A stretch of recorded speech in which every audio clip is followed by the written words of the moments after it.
Welcome. റഹ്മാനാണ്. ഈ video നമ്മൾ eukaryotic cell and it's structure, അതിന്റെ ഓർഗനലൈസിനെ കുറിച്ചിട്ടാണ്. So cells are structural and functional unit of organisms എന്നാണ് നമ്മൾ പഠിക്കുക. ഓരോ സെല്ലും പല ഷേപ്പിലുണ്ടാകും, പല സൈസിലൊക്കെയാണ് ഉണ്ടാവുക. പക്ഷെ ബേസിക് ആയിട്ട് ഏത് സെല്ലായാലും ഇവയ്ക്കെല്ലാം തന്നെ ചില ഫീച്ചേഴ്സ് അതിന് സിമിലർ ആയിരിക്കും. സോ വെറും 4 മൈക്രോൺ ഉള്ള സെല്ലുണ്ട് നമുക്ക്. അത് സെർബെല്ലത്തിലെ ഗ്രാന്യൂൾ സെല്ലാണ്, ഗ്രാന്യൂൾ സെൽ എന്ന് പറയുന്നത്. Then ovum, anterior horn cell in spinal code, അതൊക്കെ 120 to 135 മൈക്രോൺസ് ഉള്ള വലിയ സെല്ലാണ്. ആൻഡ് 1 മീറ്ററിലധികം നീളമുള്ള വളരെ നീളമുള്ള സ്യൂഡോ യൂണിപോളാർ സെല്ലുണ്ട്. സ്യൂഡോ യൂണിപോളാർ സെൽസ്, അതിന് 1 മീറ്ററിലധികം നീളമുള്ള സെല്ലാണ്. സോ ഇതും സെൽ തന്നെയാണ്. സോ ബേസിക്കലി ആൻഡ് സ്ട്രക്ചറലി ഒരു സെല്ലിന് 2 ഭാഗങ്ങൾ നമ്മൾ പറഞ്ഞാൽ, ഒന്ന് ഈ ഔട്ടർ സെൽ മെംബ്രെയിൻ ആണ്. ഇതാണ് സെൽ മെംബ്രെയിൻ. ഇത് നമ്മൾ ഓൾറെഡി ഡിസ്കസ് ചെയ്ത് കഴിഞ്ഞു. സെല്ലിന്റെ ബൗണ്ടറി ആണ്, അതുകൊണ്ട് ഈ ഭാഗം നമ്മൾ ഇവിടെ പറയുന്നില്ല. ഇത് നമ്മൾ പറഞ്ഞു, പ്ലാസ്മ മെംബ്രെയിൻ നമ്മൾ ഡിസ്കസ് ചെയ്തു. ഇനി രണ്ടാമത്തെ ഭാഗം ഇതിന്റെ ഉള്ളിലുള്ള ഈ സൈറ്റോപ്ലാസമാണ്. ഈ ന്യൂക്ലിയസിന് നമുക്ക് 3ാമത്തെ സെപ്പറേറ്റ് ഭാഗമായിട്ട് കൂട്ടാം, അല്ലെങ്കിൽ സൈറ്റോപ്ലാസത്തിന്റെ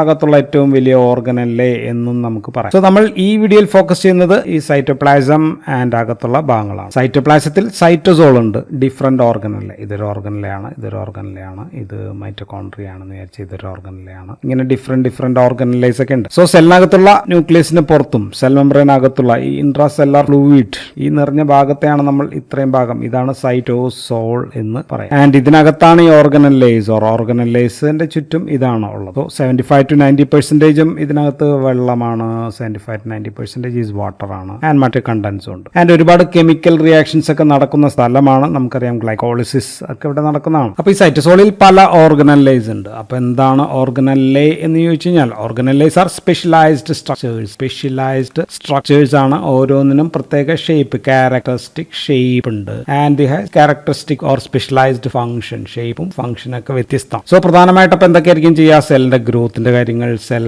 growth, then maintenance of the cell, then reproduction അല്ലെങ്കിൽ division of the cell. So ഇതുമായിട്ട് ബന്ധപ്പെട്ടുള്ള കാര്യങ്ങളായിരിക്കും ഈ ഓർഗനലൈസ് ചിലപ്പോൾ ഒറ്റയ്ക്കായിരിക്കും ചെയ്യുക, ചിലപ്പോൾ പ്രത്യേകമായിട്ട് മറ്റുള്ളവരായിട്ട് കൂടിച്ചേർന്ന് ഒക്കെ ആയിരിക്കും ചെയ്യുക. ആൻഡ് ഈ ഓർഗനലൈസിനെ നമുക്ക് പല രീതിയിൽ തിരിക്കാം. ഒരു വഴി എന്ന് പറയുന്നത്, ഈ ഓർഗനലയുടെ ചുറ്റും നമ്മൾ നേരത്തെ പറഞ്ഞ സെൽ മെംബ്രെയിൻ പോലുള്ള ഇങ്ങനെയുള്ള ഒരു മെംബ്രെയിനേസ് കവറിംഗ് ഉണ്ടോ ഇല്ലയോ എന്ന് അടിസ്ഥാനമാക്കിയിട്ട് ചിലപ്പോൾ ഒറ്റ ലെയർ ആയിരിക്കും, ചിലപ്പോൾ ഇതേപോലെ തന്നെ 2 ലെയർ ഉള്ള കവറിംഗ് ആയിരിക്കും. സോ അങ്ങനെ നോക്കിക്കഴിഞ്ഞാൽ ന്യൂക്ലിയസിന് ഇതുപോലെ കവറിംഗ് ഉണ്ട്. ദെൻ ഇത് ഗോൾജി ആണെന്ന് കൂട്ടിക്കഴിഞ്ഞാൽ ഈ ഗോൾജി ബോഡീസ്, അതിന് കവറിംഗ് ഉണ്ട്. ഇത് മൈറ്റോകോൺട്രിയ ആണെങ്കിൽ മൈറ്റോകോൺട്രിയയ്ക്കും ഇങ്ങനെയുള്ള കവറിംഗ് ഉണ്ട്. ദെൻ ഇത് എൻഡോപ്ലാസ്മിക് റെറ്റിക്കുലം ആണെങ്കിൽ അതിനും ഇങ്ങനെയുള്ള കവറിംഗ് ഉണ്ട്. ദെൻ സം വെസിക്കിൾസ്, ഇത് വെസിക്കിൾസ് ആണെങ്കിൽ അതിനുണ്ട്. ലൈസോസോം, അതിനൊക്കെ ഈ കവറിംഗ് ഉള്ളതാണ്, മെംബ്രെയിനേസ് കവറിംഗ് ഉണ്ട്. ചിലതിന് മെംബ്രെയിനേസ് കവറിംഗ് ഇല്ലാത്തായിരിക്കും. ഉദാഹരണത്തിന് റൈബോസോം ആണെങ്കിൽ അതിന് ഈ കവറിംഗ് ഇല്ല എന്ന് പറയും. ദെൻ മൈക്രോട്യൂബ്യൂൾസ്, ഇത് മൈക്രോട്യൂബ്യൂൾസ് ആണ്. അല്ലെങ്കിൽ സൈറ്റോസ്കെലിട്ടൺ, ഇങ്ങനെയൊക്കെയുള്ള സംഭവങ്ങൾക്ക് കവറിംഗ് ഇല്ല. അപ്പൊ കവറിംഗ് ഉള്ളത്, കവറിംഗ് ഇല്ലാത്തത്, ഇങ്ങനെ നമുക്ക് വേണമെങ്കിൽ തിരിക്കാം. ഒരു യൂകാരിയോട്ടിക് സെല്ലിന്റെ ഏറ്റവും പ്രധാനപ്പെട്ട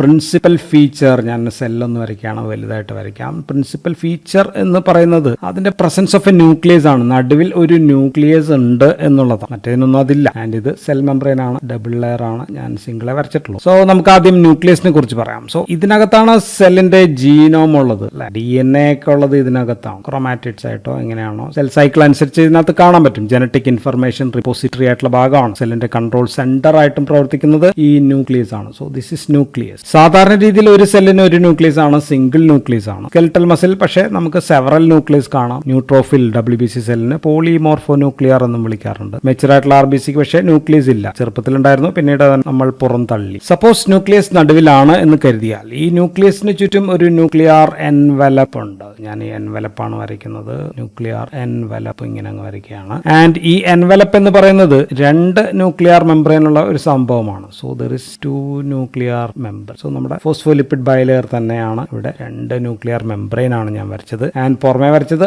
ഔട്ടർ ന്യൂക്ലിയർ മെംബ്രെയിൻ ആണെങ്കിൽ, അകത്തുള്ളത് ഇന്നർ ന്യൂക്ലിയർ മെംബ്രെയിൻ ആണ്. ആൻഡ് ഔട്ടർ ന്യൂക്ലിയർ മെംബ്രെയിൻ അകത്തുള്ള ഓർഗനലൈസ് നെക്സ്റ്റ് ഓർഗൻ ആയിട്ട് കണക്റ്റഡ് ആണ്. ഞാൻ വെച്ചാൽ അടുത്ത എൻഡോപ്ലാസ്മിക് റെറ്റിക്കുലം എന്ന് പറയുന്ന സംഭവമായിട്ട് ഇങ്ങനെ കണക്റ്റഡ് ആയിട്ടാണ് ഇരിക്കുക. ഓക്കെ, ഇതാണ് ഔട്ടർ ന്യൂക്ലിയർ മെംബ്രെയിൻ. ഇങ്ങനെ കണക്റ്റഡ് ആയിട്ട് അങ്ങ് പോകും, കണ്ടിന്യൂസ് ആണ്. ചില സ്ഥലങ്ങളിൽ ഈ ഔട്ടർ ന്യൂക്ലിയർ മെംബ്രെയിനും ഇന്നർ ന്യൂക്ലിയർ മെംബ്രെയിനും ജോയിന്റ് ആണ്. ഇവിടെ ഇങ്ങനെ ജോയിന്റ് ആണ്, ഇത് രണ്ടും കൂടി ചേർന്നിരിക്കുകയാണ്. അപ്പൊ ഉണ്ടാകുന്ന ഈ സംഭവത്തെയാണ് നമ്മൾ ന്യൂക്ലിയർ പോർസ് എന്ന് വിളിക്കുക. സോ ഇത് ഞാൻ വരച്ചത് ന്യൂക്ലിയർ പോർസ് ആണ്, ജോയിന്റ് ആയിട്ടിരിക്കുന്ന ഭാഗങ്ങൾ ന്യൂക്ലിയർ പോർ കോംപ്ലക്സസ് എന്നും പറയും. സോ ഇതിലൂടെ വേണം അപ്പോൾ പോളാർ മെറ്റീരിയൽസിനൊക്കെ എന്തെങ്കിലും കടക്കണം. കടക്കണമെങ്കിൽ അല്ലെങ്കിൽ ബിഗ് മാക്രോ മോളിക്യൂൾസിനൊക്കെ ന്യൂക്ലിയസിനകത്ത് കടക്കണമെങ്കിൽ സോ സെലക്റ്റീവ് ട്രാഫിക് ഉള്ള ഭാഗമാണ്, എല്ലാത്തിനും കടത്തിവിടില്ല. ഇനി ഇന്നർ ന്യൂക്ലിയർ മെംബ്രെയിൻ. സോ ഇതാണ് ഇന്നർ ന്യൂക്ലിയർ മെംബ്രെയിൻ. അടിയിൽ ഉള്ള ഭാഗമാണ് ഇങ്ങനെ കാണുന്ന ഭാഗമാണ് ന്യൂക്ലിയർ ലാമിന എന്ന് നമ്മൾ പറയും. ഫുള്ളായിട്ട് ഇങ്ങനെ ഉണ്ട്. ന്യൂക്ലിയർ ലാമിനയാണ് ഞാൻ nuclear lamina. Filamentous network provide structural support. So അപ്പോൾ ഇവിടെ ഉള്ള സംഭവം ലാമിൻ ആണ്. ലാമിൻ എന്ന് പറയുന്ന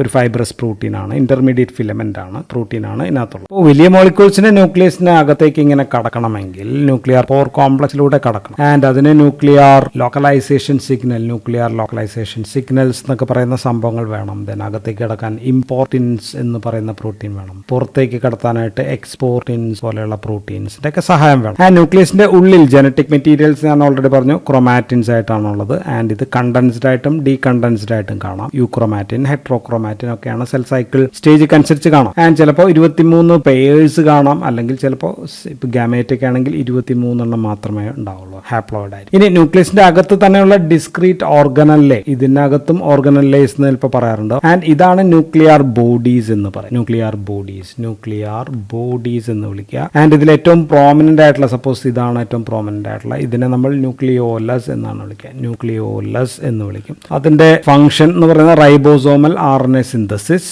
പ്രോസസിംഗ്, റൈബോസോമൽ പ്രൊഡക്ഷൻ ഒക്കെ നടക്കുന്നതാണ്. 1 to 4 ന്യൂക്ലിയോലസ് ചിലപ്പോൾ കണ്ടേക്കാം, ചിലപ്പോൾ ഒന്നായിരിക്കും ഉള്ളത്. ഇനി ഇതേപോലുള്ള മറ്റ് ന്യൂക്ലിയർ ബോഡീസ് വേറെ എന്തെങ്കിലും ഉണ്ടെന്ന് വെച്ച് കഴിഞ്ഞാൽ ഉള്ളത് കാജൽ ബോഡി ഉണ്ട്. കാജൽ ബോഡി എന്ന് വിളിക്കാം.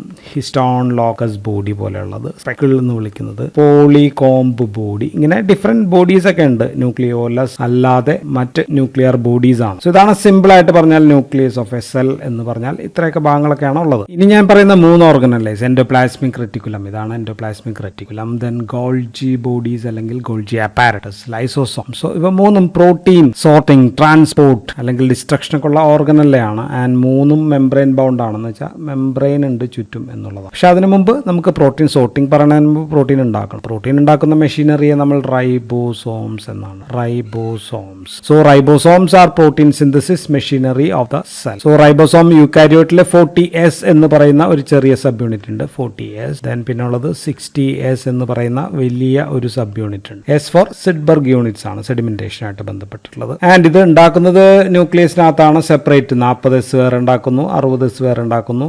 പ്രോട്ടീൻ ഉണ്ടാകുന്ന സമയത്ത് മെസഞ്ചർ RNA വന്ന് ജോയിൻ ചെയ്യാണ് സംഭവം ചെയ്യുക. സോ ഓരോന്നിലും വിവിധ തരം റൈബോസോമൽ RNA ഉണ്ടായിരിക്കും. ഒരു 30 to 50 തരം, 30 to 50 തരം റൈബോസോമൽ പ്രോട്ടീൻസും ഉണ്ടായിരിക്കും. 40S-നകത്താണെങ്കിൽ 18S rRNA ആയിരിക്കും ഉണ്ടാവുക. ഇതിനകത്ത് 3 തരം ഉണ്ട്. ഒന്ന് 28S rRNA ഉണ്ടായിരിക്കും. ദെൻ 5.8S ഉണ്ട്. Then 5S rRNA. ഇങ്ങനെയുള്ള rRNA ഒക്കെ ആയിരിക്കും ഉണ്ടാവുക. ആൻഡ് ഈ റൈബോസോം ഫ്രീ ആയിട്ട് അൺഅറ്റാച്ച്ഡ്, ഇതാ ഇവിടെ ഇങ്ങനെ റൈബോസോം ഇങ്ങനെ ഇരിക്കുക. ഇത് മുകൾ ഭാഗം, ഇത് താഴ്ഭാഗമാണെങ്കിൽ ഇത് സൈറ്റോസോളിക് പ്രോട്ടീൻ, ഇവിടെ ആവശ്യമായിട്ടുള്ള പ്രോട്ടീൻസ് ഒക്കെ ആയിരിക്കും ഉണ്ടാക്കുക. ഓർ ഇത് ഇവിടെ എൻഡോപ്ലാസ്മിക് റെറ്റിക്കുലത്തിൽ ഇങ്ങനെ പിടിച്ചിരിക്കാം. എൻഡോപ്ലാസ്മിക് റെറ്റിക്കുലം എന്ന് പറയുന്ന ഓർഗനലയിൽ അതിന്റെ സർഫസിൽ സ്ട്രക്ചറലായിട്ടിരിക്കുകയാണെങ്കിൽ ഇത് സ്പെസിഫിക് ഓർഗനലൈസ്, മറ്റ് ഓർഗനലൈസിനൊക്കെ വേണ്ടിയിട്ടുള്ള പ്രോട്ടീൻസ് അല്ലെങ്കിൽ സെല്ലിൽ നിന്ന് പുറത്തേക്ക് എക്സ്പോർട്ട് ചെയ്യേണ്ട പ്രോട്ടീൻസ് ഒക്കെ ആയിരിക്കും ഉണ്ടാക്കുക. ഇനി റൈബോസോംസ് പ്രത്യേകമായിട്ട് മൈറ്റോകോൺട്രിയയുടെ അകത്ത് പ്രത്യേകം റൈബോസോംസ് വേറെ ഉണ്ട്. ഇതാണ് റൈബോസോംസ്. അപ്പൊ അടുത്ത ഓർഗനലിലെ എൻഡോപ്ലാസ്മിക് റെറ്റിക്കുലമാണ്. റെറ്റിക്കുലം എന്ന് വെച്ചാൽ നെറ്റ്വർക്ക് എന്നാണ് അർത്ഥം. ഏകദേശം നെറ്റ്വർക്ക് പോലെ വരച്ചിട്ടുണ്ട്. ആൻഡ് ഇതൊരു മെംബ്രെയിനിയസ് സ്ട്രക്ചർ ആണെന്ന് വെച്ചാൽ ഇതിന് ചുറ്റും 2 ഡബിൾ മെംബ്രെയിൻ കവറിംഗ് ഉണ്ട്. ഞാൻ വരയ്ക്കാൻ എളുപ്പത്തിന് പറ്റില്ല എന്ന് മാത്രമേ ഉള്ളൂ. ആൻഡ് ഇതൊരു ഫ്ലാറ്റൻ സാക്സ് പോലെയോ അല്ലെങ്കിൽ ട്യൂബ്യൂൾസ് പോലെയോ വെസിക്കിൾസ് പോലെയോ, ഇവിടെ വെസിക്കിൾസ് പോലെയുള്ളതും ഇവിടെ കാണും, വെസിക്കിൾസ് പോലെയുള്ള സംഭവം. ആൻഡ് ഇതാണ് സൈറ്റോപ്ലാസ്മത്തിൽ ഏറ്റവും മെംബ്രെയിനിയസ് സബ്സ്റ്റൻസിന്റെ 50% എൻഡോപ്ലാസ്മിക് റെറ്റിക്കുലം ആണ്. വേണമെങ്കിൽ ഏറ്റവും വലിയ ഓർഗനല്ലേ എന്നും വേണമെങ്കിൽ പറയാം. ആൻഡ് ഇതിന് 2 തരം ഫോംസ് ഉണ്ട്. ഒന്ന് റഫ് ആണ്, റഫ് എൻഡോപ്ലാസ്മിക് റെറ്റിക്കുലം ഉണ്ട്. Then smooth endoplasmic reticulum. And റഫാണ് ഞാൻ വരച്ചിരിക്കുന്നത്. റഫ് സ്റ്റാർട്ട് ചെയ്യുന്നത് ന്യൂക്ലിയർ, ഇവിടെ നിന്ന് ന്യൂക്ലിയർ മെംബ്രെയിന്റെ ഔട്ടർ മെംബ്രെയിനിൽ തുടങ്ങി തുടർച്ചയായിട്ടാണ്. സോ ഇങ്ങനെ മുന്നോട്ട് പോവുകയാണ്. പ്ലാസ്മ മെംബ്രെയിൻ വരെ ഇവിടം വരെ അങ്ങ് നീണ്ടു പോവുകയാണ്. And folded series of flatten sacs പോലെയോ അല്ലെങ്കിൽ നമുക്കതിനെ സിസ്റ്റേണ, ഫ്ലൂയിഡ് ഫിൽ കാവിറ്റീസിനൊക്കെ നമ്മൾ സിസ്റ്റേണ എന്ന് വിളിക്കാം. ആൻഡ് ഇതിൽ ഔട്ടർ മെംബ്രെയിനിൽ ചില പ്രോട്ടീൻസ് ലൈക്ക് റൈബോപ്ലാസ്മിൻ എന്ന് പറയുന്ന പ്രോട്ടീൻ 1-2 അങ്ങനെയൊക്കെയുള്ള പ്രോട്ടീൻ ഉണ്ട്. ആൻഡ് ഇതിലാണ് ഈ റൈബോസോംസ് വന്നിങ്ങനെ ഒട്ടിച്ചേരുക. റൈബോസോംസ് പ്രോട്ടീൻ ഉണ്ടാക്കുന്നതാണ്. സോ പ്രോട്ടീൻ സിന്തസിന്റെ ഓർഗനലിലെ റൈബോസോംസ് ഇതിൽ വന്ന് ചേർന്നിരിക്കുന്നതുകൊണ്ട് ഔട്ടർ ഇവ പ്രോട്ടീൻ സിന്തസിസിൽ പങ്കെടുക്കുന്നതാണ്. സോ ഇവിടെ ഫംഗ്ഷൻ എന്ന് പറഞ്ഞാൽ പ്രോട്ടീൻ ഉണ്ടാകുന്ന പ്രോട്ടീന്റെ പ്രോസസിംഗ്,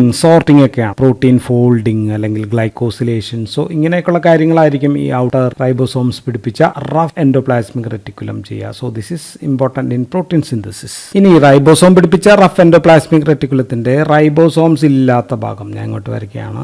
ഇതിന് റൈബോസോം ഇല്ല എന്ന് വിചാരിക്കുക. ഇങ്ങനെയുള്ള ഈ ഭാഗത്തെ നമ്മൾ പറയുക റൈബോസോം ഇല്ലാത്തതുകൊണ്ട് അതിനെ നമ്മൾ സ്മൂത്ത് എൻഡോപ്ലാസ്മിക് റെറ്റിക്കുലം എന്നാണ്. They are not studded with ribosome. So smooth endoplasmic reticulum. So ഇതിന് പ്രോട്ടീൻ സിന്തസിസ് ആയിട്ട് ഫംഗ്ഷൻ ഉണ്ടോ? ഇല്ല. സോ അപ്പോൾ ഇതിൽ യുണീക്ക് എൻസൈംസ് ഉണ്ട്. പ്രധാനമായിട്ടും ഫാറ്റി ആസിഡ് സിന്തസിസ് ആണ് പ്രധാനപ്പെട്ട ഒരു പ്രവർത്തനം. ഉദാഹരണത്തിന് ഫോസ്ഫാറ്റിഡൈൽ കൊളീൻ ഉണ്ടാക്കുക. ദെൻ സം സ്റ്റിറോയിഡ്സിന്റെ സിന്തസിസ് ആൻഡ് മോഡിഫിക്കേഷൻ. സോ സ്റ്റിറോയിഡ്സിന്റെ സിന്തസിസ് മോഡിഫിക്കേഷൻ ഒക്കെയാണ് പ്രധാനം. ആൻഡ് ലിവറിലൊക്കെ ഉള്ള ഈ സ്മൂത്ത് എൻഡോപ്ലാസ്മിക് റെറ്റിക്കുലം മെറ്റബോളിക് റിയാക്ഷൻസിൽ പ്രധാനമാണ്. നമ്മൾ അവയെ ഇപ്പോൾ മൈക്രോസോമൽ എൻസൈംസ് എന്നാണ് മൈക്രോസോമൽ എൻസൈംസ് എന്നൊക്കെ വിളിക്കുന്ന ഡ്രഗ് മെറ്റബോളിസം ഡീടോക്സിഫിക്കേഷനിലൊക്കെ പ്രധാനപ്പെട്ട റോളുണ്ട്. ഇനി മസിൽസിലാണെങ്കിലും മസിൽസ് പോലുള്ള കൺട്രാക്ടൈൽ സെൽസിൽ ഇവ ഈ smooth endoplasmic reticulum calcium store ആയിട്ടാണ് ആക്ട് ചെയ്യുക. കാൽഷ്യം സ്റ്റോർ ചെയ്യാനായിട്ടുള്ള സംഭവമായിട്ട് ആക്ട് ചെയ്യുന്നുണ്ട്. സോ അത്തരത്തിലുള്ളവയെ അപ്പം നമ്മൾ വിളിക്കുക എൻഡോപ്ലാസ്മിക് റെറ്റിക്കുലം എന്നല്ല, സാർക്കോപ്ലാസ്മിക്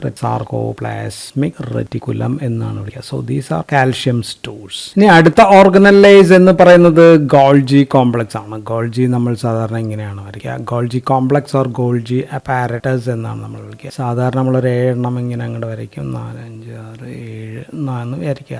പിന്നെ അവസാനം ഇതിനും വെസിക്കിൾസ് ഉണ്ട്, ഇതിനും വെസിക്കിൾസ് ഉണ്ട്. ആൻഡ് റൈബോസോമിൽ ഉണ്ടാക്കി ER വഴി പ്രോസസ് ചെയ്ത സെല്ലിനകത്ത് നിന്ന് എക്സ്പോർട്ട് ചെയ്യാനുള്ള പ്രോട്ടീന്റെ ഫർദർ പ്രോസസ്സിംഗ് ചെയ്യുന്നതാണ്. So packaging shipping unit of cell ആണ് ഗോൾജി ബോഡീസ് എന്ന് പറയുന്നത് packaging and shipping unit of the cell ആണ്. സോ ഒരു 3 to 20 സിസ്റ്റേണ ലൈക്ക് കാവിറ്റീസ് ആണ്. സോ ദീസ് ആർ കാവിറ്റീസ് ആണ് ഇതിനുള്ളത്. ആൻഡ് ഈ ഭാഗം എന്ന് പറയുന്നത് സിസ് ആണ്, ന്യൂക്ലിയസിന് അടുത്തുള്ളത്. ആൻഡ് ഈ ഭാഗം എന്ന് പറയുന്നത് ട്രാൻസ് ആണ്, പ്ലാസ്മ മെംബ്രെയിൻ അടുത്തുള്ളത് ട്രാൻസ് ആണ്. ആൻഡ് സ്മോൾ ഫ്ലാറ്റൻഡ് മെംബ്രെയിനസ്, ഇത് മെംബ്രെയിനസ് ആണ്, മെംബ്രെയിനസ് സാക്ക് ആണ് വിത്ത് ബൾജ്ഡ് ആൻഡ് കർവ്ഡ് എൻഡ്സ് ഉള്ളതാണ്. കപ്പ് ലൈക്ക് സ്ട്രക്ചേഴ്സ് എന്ന് വിളിക്കാം. സോ ഇതിന് ഡിപ്പെൻസ് ഫംഗ്ഷൻ അനുസരിച്ച് സെക്രീറ്ററി ഫംഗ്ഷൻ ഉണ്ട്. ഉദാഹരണത്തിന് സെക്രീഷൻ ഓഫ് ലൈസോസോംസ്, ഇത് ലൈസോസോംസ് ആണെങ്കിൽ അത് സെക്രീറ്റ് ചെയ്യുന്നുണ്ട്. ദെൻ ഇതിന്റെ അവസാനത്തെ ഈ വെസിക്കുലാർ, സോ പ്രോട്ടീനൊക്കെ ഉണ്ടാക്കി ഇങ്ങോട്ട് കൊണ്ടുപോയി അല്ലെങ്കിൽ ഇങ്ങോട്ടേക്ക് കൊണ്ടുപോകട്ടോ. സോ ഇങ്ങോട്ട് കൊണ്ടുപോയി അവസാനം വെസിക്കിൾസ് ആണ്. ഈ വെസിക്കിൾസ് അതിന്റെ ഫൈനൽ ഫംഗ്ഷൻ അനുസരിച്ച് ട്രാൻസ്പോർട്ട് ചെയ്യുന്നതാണെങ്കിൽ ട്രാൻസ്പോർട്ട്, വെസിക്കിൾ ട്രാൻസ്ഫർ ചെയ്യുന്നതാണ് ട്രാൻസ്ഫർ, വെസിക്കിൾ സെക്രീഷൻ ചെയ്യുന്നതാണ് സെക്രീറ്ററി, വെസിക്കിൾസ് മെംബ്രെയിനിൽ കൊണ്ടുപോയി പിടിപ്പിക്കുന്നുള്ളതാണെങ്കിൽ മെംബ്രെയിനിയസ് വെസിക്കിൾസ് എന്നൊക്കെയാണ് നമ്മൾ വിളിക്കുക. So depends upon the destination. And ഗോൾജിയിൽ നടക്കുന്നത് പ്രോട്ടീൻ ഗ്ലൈക്കോസിലേഷൻ ആണ്. So Golgi apparatus or Golgi ബോഡീസിൽ നടക്കുന്നത്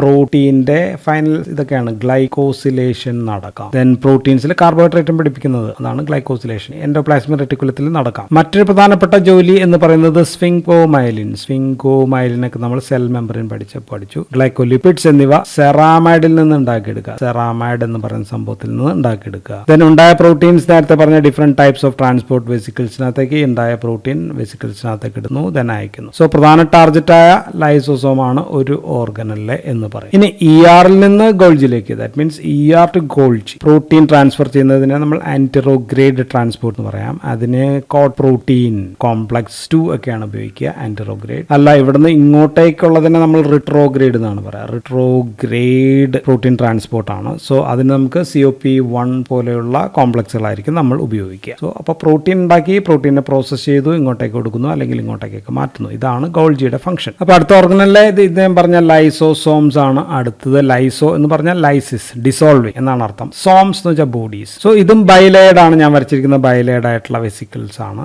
ആൻഡ് ഇതുണ്ടാകുന്നത് ഗോൾജി കോംപ്ലക്സിൽ നിന്നാണ്. ഇതിൽ ഒരു 60+ പരം ഡിഫറെന്റ് എൻസൈംസ് ഉണ്ട് capable of digesting biological polymers. നമ്മൾ ഉണ്ടാക്കുന്നതൊക്കെ ബയോളജിക്കൽ പോളിമേഴ്സ് ആണ്, like proteins, carbohydrate, nucleic acids, lipids, ഇതിനൊക്കെ ദഹിപ്പിക്കാൻ പറ്റുന്നതാണ്. So digestive system of the cell എന്ന് വേണമെങ്കിൽ നമുക്ക് പറയാം. ഇൻട്രാസെല്ലുലാർ ഡൈജഷൻ ആണ്. ആസിഡ് ഹൈഡ്രോലൈസിസ് ആണ് ഇതിനകത്ത് പ്രധാനം. ആസിഡ് ഹൈഡ്രോലൈസിസ് ആണ് പ്രധാനം. വർക്ക് ചെയ്യാനായിട്ട് pH 5 ആയിരിക്കണം. ഒരു pH 5 ഇത് വർക്ക് ചെയ്യുക. ആൻഡ് ഇവയ്ക്ക് സെല്ലിനകത്തെ മെറ്റീരിയൽ സൈറ്റോസോളിക് പ്രോട്ടീനെ മാത്രമല്ല വേണമെങ്കിൽ won out cell structures like ഓർഗനല്ലേ. സോ ഇതൊരു മൈറ്റോകോൺട്രിയ ആണെന്ന് വരിക ഓർഗനല്ലേ, ഇതിനെ വേണമെങ്കിൽ നശിപ്പിക്കാൻ പറ്റും. സോ അപ്പോൾ അങ്ങനെ നശിപ്പിക്കുന്നതിനെ നമ്മൾ ഓട്ടോഫാഗി എന്നാണ് വിളിക്കുക. ഓട്ടോഫാഗി നമ്മൾ അതിന്റെ പ്രത്യേക വീഡിയോ ചെയ്തിട്ടുണ്ട്. And autophagy then entire cell അങ്ങോട്ട് നശിപ്പിക്കുകയാണെങ്കിൽ അപ്പോൾ നമ്മൾ അതിനെ ഓട്ടോലൈസിസ്. സോ ഓട്ടോഫാഗി ഓട്ടോലൈസിസിനൊക്കെ പറ്റുന്ന സംഭവമാണ് ലൈസോസോംസ് എന്ന് പറയുന്നത്. ആൻഡ് ഇതേപോലെ മറ്റൊരു ഓർഗനലാണ് പെറോക്സിസോം എന്ന് പറയുന്നത്. പെറോക്സിസോംസ് എന്ന് പറയുന്നത് സിംഗിൾ മെംബ്രെയിൻ മാത്രമേ ഉള്ളൂ, ഒറ്റ മെംബ്രെയിനേ ഉള്ളൂ. ലൈസോസോംസിന് സിമിലർ ആണ്, പക്ഷേ സ്മോളർ ആണ്. ആൻഡ് ഇവിടെ നടക്കുന്നത് ഓക്സിഡേഷൻ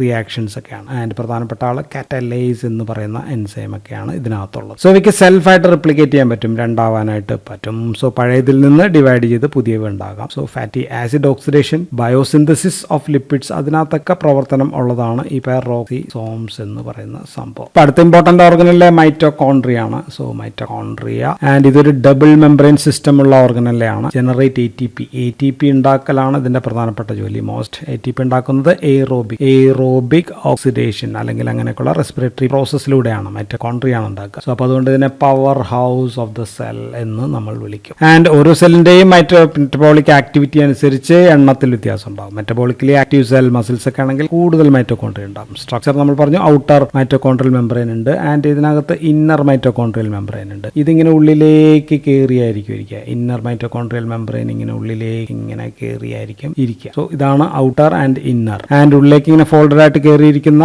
ഇതിന്റെ ഇടയിൽ 2 സ്പേസ് ഉണ്ട്. അതാണ് ഇൻ ബിറ്റ്വീൻ സ്പേസ് എന്ന് പറയാം. ആൻഡ് അകത്തേക്ക് കയറിയിരിക്കുന്ന സംഭവത്തെ നമ്മൾ ക്രിസ്റ്റേ എന്നാണ് വിളിക്കുക. ആൻഡ് ഇന്നർ മൈറ്റോകോൺട്രിയൽ മെംബ്രെയിനിലാണ് സൈറ്റ് ഓഫ് ഓക്സിഡേറ്റീവ് ഫോസ്ഫോറിലേഷൻ ഒക്കെ നടത്തുന്നത്. അപ്പോൾ ഇന്നർ മൈറ്റോകോൺട്രിയൽ മെംബ്രെയിനിലാണ്. ഔട്ടർ മെംബ്രെയിനെ അപേക്ഷിച്ച് ഇന്നർ മെംബ്രെയിൻ എന്ന് പറയുന്നത് പെർമിയബിലിറ്റി വളരെ കുറവാണ്. സോ ഇംപെർമിയബിൾ ടു അയോൺസ് എന്ന് കടത്തിവിടുത്തേ. സോ ഇന്നർ മെംബ്രെയിനിലാണ് കൂടുതൽ പ്രോട്ടീൻസ് അല്ലെങ്കിൽ എൻസൈംസ് ഒക്കെ ഇരിക്കുന്നത് ഈ ഇന്നർ മെംബ്രെയിന്റെ പുറത്താണ്. ദെൻ ഈ മെംബ്രെയിൻ എങ്ങാനും ബ്രേക്കേജ് ഉണ്ടായി കഴിഞ്ഞാൽ അപ്പോൾ ഉണ്ടാവുന്നതാണ് അപ്പോപ്റ്റോസിസ്. സൈറ്റോക്രോം C ഒക്കെ പുറത്തു വരുന്ന അപ്പോപ്റ്റോസിസ് നടക്കുമെന്ന് നമ്മൾ അപ്പോപ്റ്റോസിസ് വീഡിയോയിൽ പറഞ്ഞിട്ടുണ്ട്. ആൻഡ് ഈ മൈറ്റോകോൺട്രിയയ്ക്ക് സ്വന്തമായിട്ട് ജനറ്റിക് സിസ്റ്റം ഉണ്ട്. ഇവിടെയുള്ള ന്യൂക്ലിയർ ജെയിൻസ് അല്ല, ഇവിടെ സ്വന്തമായിട്ട് ഇതിന് ജനറ്റിക് സിസ്റ്റം ഉണ്ട്. ആക്ച്വലി മൈറ്റോകോൺട്രിയ പണ്ട് സെല്ലിൽ കടന്നുകൂടിയ ഒരു ഇവോൾവ്ഡ് ബാക്ടീരിയ ആയിട്ടാണ് നമ്മൾ കണക്കാക്കുക. അതിന് നമ്മൾ വിളിക്കുക എൻഡോസിംബയോട്ടിക് റിലേഷൻഷിപ്പ് എന്നാണ് നമ്മൾ പറയുക. ആൻഡ് ഇതിനകത്തുള്ള ജീനോംസ് സർക്കുലർ ആണ്. അകത്തുള്ള ജീനോം സർക്കുലർ ആണ്. മൈറ്റോകോൺട്രിയൽ ജനറ്റിക് കോഡ് നമ്മുടെ യൂണിവേഴ്സൽ ജനറ്റിക് കോഡിൽ നിന്ന് ചില വ്യത്യാസങ്ങളുണ്ട് നമ്മൾ ജനറ്റിക് കോഡ് വീഡിയോയിൽ പറഞ്ഞിട്ടുണ്ട്. ഇനി നമുക്ക് പറയേണ്ടത് സെല്ലിന്റെ സൈറ്റോസ്കെലിട്ടൺ ഉണ്ടാക്കിയിരിക്കുന്ന പ്രോട്ടീനെ കുറിച്ചാണ്. Network of protein filaments extend. ഇപ്പോൾ സെല്ല് ആണെങ്കിൽ ന്യൂക്ലിയസ് ആണെങ്കിൽ ഇതിനകത്ത് ഇങ്ങനെ കിടക്കുന്ന നെറ്റ്വർക്ക് ഓഫ് സൈറ്റോസ്കെലിട്ടൺ ചെറുതായിരിക്കാം വലുതായിരിക്കാം. ആൻഡ് 3 തരം പ്രോട്ടീൻ ഉണ്ട്. അവരുടെ ഡയമീറ്റർ വണ്ണം അനുസരിച്ചാണ്. ഏറ്റവും ചെറുത് എന്ന് പറയുന്നത് മൈക്രോ ഫിലമെന്റ്സ് ആണ്. പിന്നെ ഉള്ളത് ഇന്റർമീഡിയറ്റ് ഉണ്ട് ആൻഡ് ദെൻ പിന്നെ ഉള്ളത് മൈക്രോ ട്യൂബ്യൂൾസ് ആണ് ഉള്ളത്. അപ്പോൾ നമുക്ക് ആദ്യം മൈക്രോ ഫിലമെന്റ്സിനെ പറ്റി പറഞ്ഞാൽ ഇതൊരു സെല്ലായിട്ട് കൂട്ടിക്കഴിഞ്ഞാൽ മൈക്രോ ഫിലമെന്റ്സ് എന്ന് പറയുന്നത് ഇത് സെല്ലിന്റെ എഡ്ജസിൽ ഇവിടെ ഇങ്ങനെ ആയിരിക്കും കൂടുതലായിട്ട് മൈക്രോ ഫിലമെന്റ്സ് കാണുക എഡ്ജസിലാണ്. ആക്ടിൻ എന്ന് പറയുന്നതാണ് പ്രധാനപ്പെട്ട ആളെന്ന് പറയുന്നത്. പ്രധാന ഫംഗ്ഷൻ എന്ന് വെച്ചാൽ ജനറേറ്റ് മൂവ്മെന്റ് ഉണ്ടാക്കുക എന്നുള്ളതാണ്. മസിലാണെങ്കിൽ contraction, cell division, locomotion, invasion of ടിഷ്യൂസിനൊക്കെ സഹായിക്കും. മെക്കാനിക്കൽ സപ്പോർട്ട് കൊടുക്കുന്നുണ്ട്. Then give structure and shape of the സെല്ലൊക്കെ കൊടുക്കാനായിട്ട് ഇത് സഹായിക്കുന്നുണ്ട്. ദെൻ മാത്രമല്ല ഈ സെൽ മെംബ്രെയിനിലേക്ക് ആങ്കറിംഗ് ദ സൈറ്റോപ്ലാസ്മിക് കണ്ടൻസ് ഒക്കെ ചെയ്യാനായിട്ടും സഹായിക്കുന്നുണ്ട്. ആൻഡ് ഇപ്പോൾ ഒരു സെൽ ഞാൻ വരയ്ക്കുകയാണ്. സെല്ലിന്റെ അറ്റം പ്ലാസ്മ മെംബ്രെയിൻ ഇങ്ങനെ ഫോൾഡഡ് ആയി ഇങ്ങനെ ചുരുങ്ങിയിരിക്കുന്നതിനെ നമ്മൾ വിളിക്കുക മൈക്രോവില്ലൈ എന്നാണ്. So this is plasma membrane തന്നെയാണ് ചുരുങ്ങിയിരിക്കുന്നതാണ്. സോ മൈക്രോവില്ല എന്ന് വെച്ച് കഴിഞ്ഞാൽ സെൽ മെംബ്രെയിന്റെ സർഫസ് ഏരിയ കൂട്ടാനുള്ള ടഫ്റ്റ് ഓഫ് നോൺ മോട്ടൽ ആയിട്ടുള്ള പ്ലാസ്മ മെംബ്രെയിൻ ലെയർ ആണ്. സോ അതിനകത്ത് നമുക്ക് ധാരാളം മൈക്രോവില്ല നമുക്കിത് കാണാം. ഉദാഹരണത്തിന് എപ്പിത്തീലിയൽ സെൽസ് ഓഫ് ദ GAT-യിലെ അബ്സോർട്ടീവ് സെൽസ് ആണ് എപ്പിത്തീലിയൽ സെൽസ്. അപ്പൊ അടുത്തത് ഇന്റർമീഡിയറ്റ് ആണ്. ഇന്റർമീഡിയറ്റ് എന്ന് പറയുമ്പോൾ ഇതിനേക്കാൾ കുറച്ചും കൂടി തിക്കായിരിക്കും, കുറച്ചും കൂടി വണ്ണം കൂടുതലായിരിക്കും. വിവിധതരം പ്രോട്ടീൻസ് ഉണ്ട്. എക്സെപ്ഷണലി സ്ട്രോങ് ആണ്. മെക്കാനിക്കൽ സ്ട്രെസ് ഉള്ള സ്ഥലത്ത് ഓൾ പാർട്സ് ഓഫ് സെൽസ് അവിടെ ആയിരിക്കും ഇത് കൂടുതലുള്ളത്. ആൻഡ് ഇതിന്റെ ഫംഗ്ഷൻ എന്ന് വെച്ചാൽ ഇപ്പൊ ഇത് സെൽ ഓർഗനലാണെങ്കിൽ അതിനെയും ഒന്ന് ഉറപ്പിച്ച് നിർത്തുക, പൊസിഷൻ സ്റ്റെബിലൈസ് ചെയ്യുക. ഇപ്പൊ ന്യൂക്ലിയസ് ആയാലും മറ്റ് സംഭവങ്ങളൊക്കെ അതിന്റെ ഒരു പൊസിഷനിൽ നിർത്തുക എന്നുള്ളതാണ്. ഇനി 2 സെല്ലുകൾ തമ്മിൽ ഇതൊരു സെല്ലാണ്, ഇത് വേറെ സെല്ലാണെങ്കിൽ ഇവയെ തമ്മിൽ അറ്റാച്ച് ചെയ്യാനായിട്ട് നമ്മൾ ഇന്റർമീഡിയറ്റ് ഫിലമെന്റ്സ് ആയിരിക്കും നമ്മൾ ഉപയോഗിക്കുക. ഇനി മൂന്നാമത്തത് മൈക്രോ ട്യൂബ്യൂൾസ് ആണ്. മൈക്രോ ട്യൂബ്യൂൾസ് ആണ് ഏറ്റവും ലാർജസ്റ്റ് സംഭവങ്ങൾ. സോ ഇത് ലോങ് ആണ്, അൺബ്രാഞ്ച്ഡ് ആയിട്ടുള്ള ഒരു ഹോളോ ട്യൂബ്സ് ആണ് സത്യത്തിൽ. സോ ഇത് ഉണ്ടാക്കിയിരിക്കുന്നത് ട്യൂബുലിൻ എന്ന് പറയുന്ന ഒരു പ്രോട്ടീൻ ആണ്. ട്യൂബുലിനകത്ത് ഇതൊരു ആൽഫ ബീറ്റ, ഇതൊരു ആൽഫ ട്യൂബുലിൻ എന്ന് പറയുന്ന സംഭവം ഉണ്ട്, ബീറ്റ ട്യൂബുലിൻ. ഇത് രണ്ടും കൂടി ചേർത്തിട്ടാണ് ഇത് ഉണ്ടാക്കിയിരിക്കുക. ഇതിങ്ങനെ 2 ചേർത്ത് ഉണ്ടാക്കി കഴിയുമ്പോൾ നമുക്കൊരു പ്രോട്ടോഫിലമെന്റ് കിട്ടും. സോ ഇതിങ്ങനെ ഒരു 13 ചുറ്റും അങ്ങോട്ട് വയ്ക്കാന്ന് വരിക. 13 ഇങ്ങനെ ഇത് 2, 3, 4, 5, 6, 7, 8, 9, 10, 11, 12, 13. സോ ഇങ്ങനെ അങ്ങോട്ട് വരച്ചു കഴിഞ്ഞാൽ ഈ കിട്ടുന്ന ഇതാണ് ഞാൻ ഈ വരച്ചു വെച്ചിരിക്കുന്നത്. സോ ഇതാണ് micro tubules. So cell division, cell സൈക്കിളിൽ സെൽ ഡിവിഷൻ സഹായത്ത് ഇതിന്റെ ഒരറ്റം വന്ന് അറ്റാച്ച് ചെയ്യുന്നത് സെൻട്രോസോം എന്ന് പറയുന്ന ഇത് സെല്ലാണെങ്കിൽ, സോ ഇത് ന്യൂക്ലിയസ് ആണെങ്കിൽ സോ ഇവിടെ സെൻട്രോസോമിൽ വന്ന് അറ്റാച്ച് ചെയ്യും. അടുത്തത് ഇവിടെയുള്ള ക്രോമാറ്റിഡ്, ഇവിടെ ക്രോമാറ്റിഡ്സിന്റെ നടുവിൽ ഇവിടെ വന്നായിരിക്കും ഇങ്ങനെ അറ്റാച്ച് ചെയ്യുന്ന സാധനമാണ് നമ്മൾ ഈ പറയുന്നത്. അപ്പോൾ സെൽ ഡിവിഷൻ, അപ്പോൾ നമ്മൾ ഇതിനെ വിളിക്കുക മൈറ്റോട്ടിക് സ്പിൻഡിൽ എന്നൊക്കെ നമ്മൾ വിളിക്കുന്ന സംഭവമാണ്. സോ സെൽ ഷേപ്പ് കൊടുക്കാൻ ഉപയോഗിക്കുന്നുണ്ട്. മാത്രമല്ല ചില ഓർഗനലൈസിന് ഇതിന് മൂവ് ചെയ്യാൻ പറ്റും, ഇതിന് മൂവ് ചെയ്യാൻ പറ്റും, ക്രോമസോമിന് മൂവ് ചെയ്യാൻ പറ്റും, സെക്രട്ടറി വെസിക്കിൾസിനൊക്കെ മൂവ് ചെയ്യാനായിട്ട് സഹായിക്കുന്നുണ്ട്. ഇനി അപ്പോൾ മറ്റൊരു ഓർഗനലിലെ കൂടി നമുക്ക് പറയാനുള്ളത് പിന്നെയുള്ളത് അതാണ് സെൻട്രോസോം. സോ ഇതിനെ പറ്റി പറയുമ്പോൾ നമുക്ക് സെൻട്രോസോംസ് ഇവിടെ പറയാം. സോ ഇത് ന്യൂക്ലിയസിന് അടുത്തുള്ള സംഭവമാണ്. 2 ഭാഗങ്ങളുണ്ട്, 2 കമ്പോണൻസ് ഉണ്ട്, ഒരു പെയർ ഓഫ് സെൻട്രിയോൾസ്. സോ ഒരു പെയർ ഓഫ് സെൻട്രിയോൾസ് എന്ന ഭാഗങ്ങൾ ഒരു പെയറാണ്. ദെൻ പിന്നെ ഉള്ളത് സിലിണ്ടറിക്കൽ സ്ട്രക്ചേഴ്സ് ആണിത്. ആൻഡ് ഇതിന് ചുറ്റും പെരി സെൻട്രിയോളാർ മെറ്റീരിയൽ ആണുള്ളത്. സെൻട്രിയോൾസിന് ചുറ്റുമുള്ള റിംഗ് ഷേപ്പ് കോംപ്ലക്സ് ആണ്. സോ സെൻട്രിയോൾസ് എന്ന് പറയുന്നത് 9 ക്ലസ്റ്റേഴ്സ് ഓഫ് 3 മൈക്രോട്യൂബ്യൂൾസ്. 3 മൈക്രോട്യൂബ്യൂൾസ് ഞാൻ വരയ്ക്കുകയാണെങ്കിൽ 9 ക്ലസ്റ്റർ 1 2 3 4 5 6 7 9. ഇതിങ്ങനെ പരസ്പരം ഇത് 3 മൈക്രോട്യൂബുകളുള്ള ക്ലസ്റ്റർ ആണ്. ആൻഡ് ഇതിങ്ങനെ പരസ്പരം കണക്ട് ചെയ്തിരിക്കുകയാണ്. സോ ഇതാണ് പെരി സെൻട്രിയോളാർ മെറ്റീരിയൽ എന്ന് നമ്മൾ വിളിക്കുക. സോ ഇവിടെ ഒരു സെൻട്രിയോൾ ഉണ്ട്, ഇപ്പുറത്തെ ഒരു സെൻട്രിയോൾ ഉണ്ടെങ്കിൽ ഇവിടെ ഒരു സെൻട്രിയോൾ ഉണ്ടെങ്കിൽ സോ രണ്ടിനും ഈ സംഭവം ഇരിക്കുന്നത് 90 ഡിഗ്രി ടു ഈച്ച് അതർ ആയിട്ടാണ് ഇരിക്കുക. പെരി സെൻട്രിയോളാർ മെറ്റീരിയൽ അതിനകത്താണ് നമ്മൾ ഈ പറഞ്ഞ ട്യൂബുലിൻ പ്രോട്ടീൻ വെച്ചുണ്ടാക്കിയ ഈ മൈക്രോ ട്യൂബ്യൂൾസ് ഒക്കെ ഉള്ളത്. സോ സെൻട്രോസോംസ് അപ്പോൾ എവിടെ ആയിരിക്കും? അതായത് ഇങ്ങോട്ടേക്ക് കണക്ട് ചെയ്യുന്നു. ഇത് ആണ് മൈറ്റോട്ടിക് വെന്റിൽ, ഇത് സെൻട്രോസോംസ്. സോ ഇങ്ങോട്ടേക്ക് കണക്ട് ചെയ്ത് കഴിഞ്ഞിട്ട് ഇത് ഇങ്ങോട്ടേക്ക് വലിക്കും, ഇത് ഇങ്ങോട്ടേക്ക് വലിക്കും. അപ്പോൾ സെൽ ഇങ്ങനെ രണ്ടായിട്ട് ഡിവൈഡ് ചെയ്യുന്ന സംഭവമാണ്. സോ നെക്സ്റ്റ് സ്റ്റേജിലേക്ക് പോകാനായിട്ട് ഇത് വേണം. സോ അപ്പോൾ ഇത് ആദ്യം സെൻട്രോസോംസ് വിൽ ഡിവൈഡ്. ആദ്യം സെൻട്രോസോംസിന് സ്വന്തമായിട്ട് ഡിവൈഡ് ചെയ്യാൻ പറ്റും. അപ്പോഴാണ് സെൽ ഡിവിഷൻ ഇത് സജ്ജമാക്കാനായിട്ട്. ഇനി നമുക്ക് പറയാനുള്ളത് സൈറ്റോസ്കെലിട്ടൻ, സെൽ സർഫസിന് പുറത്ത് എന്തെങ്കിലും ഉണ്ടോ എന്നുള്ളതാണ്. ഒന്ന് സീലിയയാണ്, ചെറിയ സാധനം സീലിയ. പിന്നെ ഉള്ള കാരണം ഫ്ലാജെല്ലയാണ്. ഫ്ലാജെല്ല ബിഗ് ആണ്. സീലിയ എന്ന് പറഞ്ഞാൽ ഐലാഷസ്.